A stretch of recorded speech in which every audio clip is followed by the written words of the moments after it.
Здравствуйте! Продолжаем изучать тему Tribunals – Criteria and Characteristics. Знаете ли вы, что самой применяемой нормой при рассмотрении дел Европейским судом по правам человека является статья 6 Европейской конвенции? Эта статья гарантирует право на справедливое судебное разбирательство. Право на справедливое публичное разбирательство дела включает три важных принципа. Во-первых, суд создается на основании закона. Во-вторых, суд компетентен принимать решения по представленным ему делам. В-третьих, суд независим и беспристрастен. И Комитет по правам человека, и Европейский суд по правам человека основное внимание уделяют именно вопросам независимости и беспристрастности судов и трибуналов.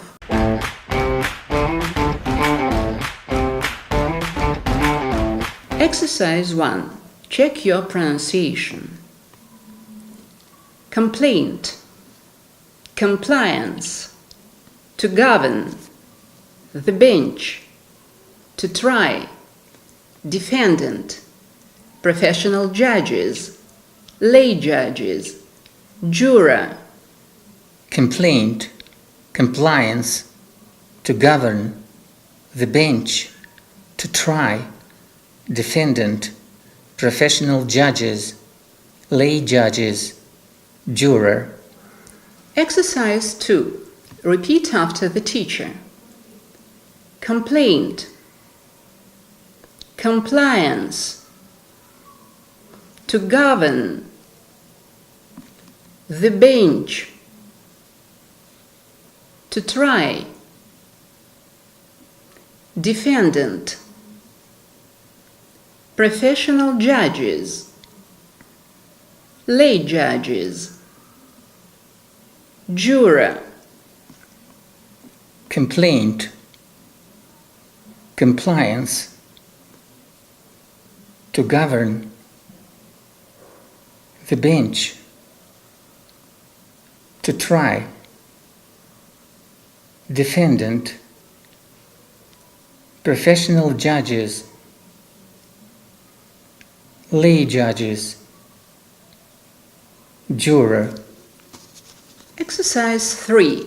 Repeat and remember the translation. Complaint, Жалоба, compliance, соответствие, to govern, регулировать, the bench, состав суда, to try, рассматривать дело, судить, defendant, ответчик, обвиняемый, professional judges, профессиональные судьи, lay judges, судьи непрофессионалы, juror, присяжный. Complaint, жалоба, compliance, соответствие, to govern, регулировать, the bench, состав суда, to try, рассматривать дело, судить, defendant, ответчик, обвиняемый, professional judges, профессиональные судьи, lay judges, судьи непрофессионалы, juror. присяжный. Exercise 4. Give your translation of the words. Complaint, compliance, to govern, the bench, to try, defendant, professional judges, lay judges, juror. Complaint, compliance, to govern, the bench, to try, defendant, professional judges, lay judges, juror. Exercise 5. Give your translation of the words. Жалоба, соответствие, регулировать, состав суда, рассматривать дело, судить. Ответчик – обвиняемый. Профессиональные судьи. Судьи не профессионалы. Присяжный. Жалоба. Соответствие. Регулировать. Состав суда. Рассматривать дело, судить. Ответчик, обвиняемый. Профессиональные судьи. Судьи непрофессионалы. Присяжный. Exercise 6. Let's practice. Indeed, an organ not established according to the legislation would be deprived of the legitimacy required in a democratic society to hear individual complaints. The phrase established by law covers not only the legal basis for the very existence of a tribunal, but also compliance by the tribunal with the particular rules that govern it and the composition of the bench in each case.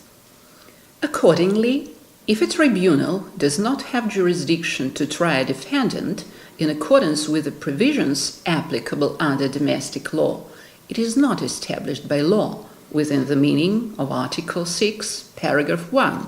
The principles applicable when determining whether a tribunal can be considered independent and impartial apply equally to professional judges, lay judges, and jurors. Если вы уже выучили слова из этой части, давайте сразу перейдем к следующей. Exercise 1. Check your pronunciation. Party. Separation of powers. Provision. To comply with. Appointment. Term of office. Prejudice. Bias. Party. Separation of powers. Provision. To comply with. Appointment. Term of office. Prejudice. Bias. Exercise 2. Repeat after the teacher. Party. Separation of powers. Provision. To comply with. Appointment. Term of office. Prejudice. Bias. Party. Separation of powers. Provision. To comply with. Appointment. Term of office. Prejudice. Bias. Exercise 3. Repeat and remember the translation. Party. Сторона в деле. Separation of powers. Разделение властей, полномочий. Provision. Положение, норма. To comply with. Соблюдать. Appointment. Назначение на должность. Term of office. Срок полномочий. Prejudice. Предубеждение, пристрастность. Bias. Предвзятость. Party. Сторона в деле. Separation of powers. Разделение властей, полномочий. Provision. Положение, норма. To comply with. Соблюдать. Appointment. Назначение на должность. Term of office. Срок полномочий. Prejudice. Предубеждение, пристрастность. Bias. Предвзятость. Exercise 4. Give your translation of the words. Party. Separation of powers. Provision. To comply with. Appointment. Term of office. Prejudice. Bias. Party. Separation of powers. provision to comply with, appointment, term of office, prejudice, bias. Exercise 5. Give your translation of the words. Сторона в деле. Разделение властей, полномочий. Положение, норма. Соблюдать. Назначение на должность. Срок полномочий. Предубеждение, пристрастность. Предвзятость. Сторона в деле. Разделение властей, полномочий. Положение, норма. Соблюдать. Назначение на должность. Срок полномочий. Предубеждение, пристрастность. Предвзятость. Exercise 6. Let's practice.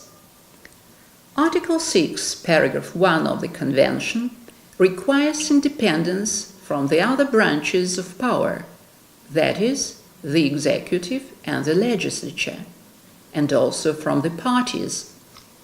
Although the notion of the separation of powers between the political organs of government and the judiciary has assumed growing importance of the court's case law, neither Article 6 nor any other provision of the Convention requires states to comply with any theoretical constitutional concepts regarding the permissible limits of the powers' interaction.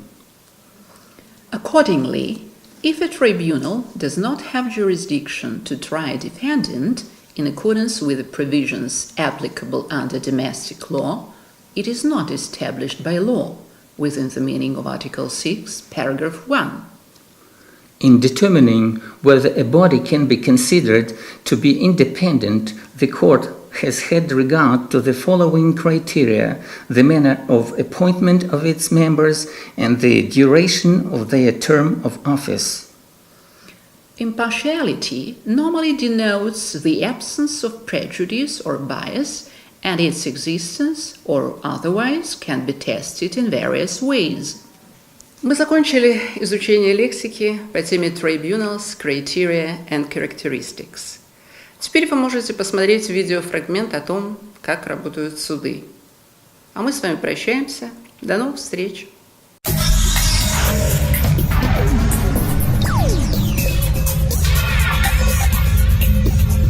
Hey, it's Zacho. Let's answer the question, how do courts or courtrooms work?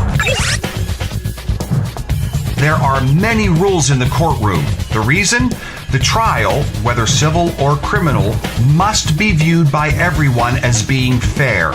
If one side believes the other side isn't being fair or playing fair, they can, for example, object, which basically says unfair.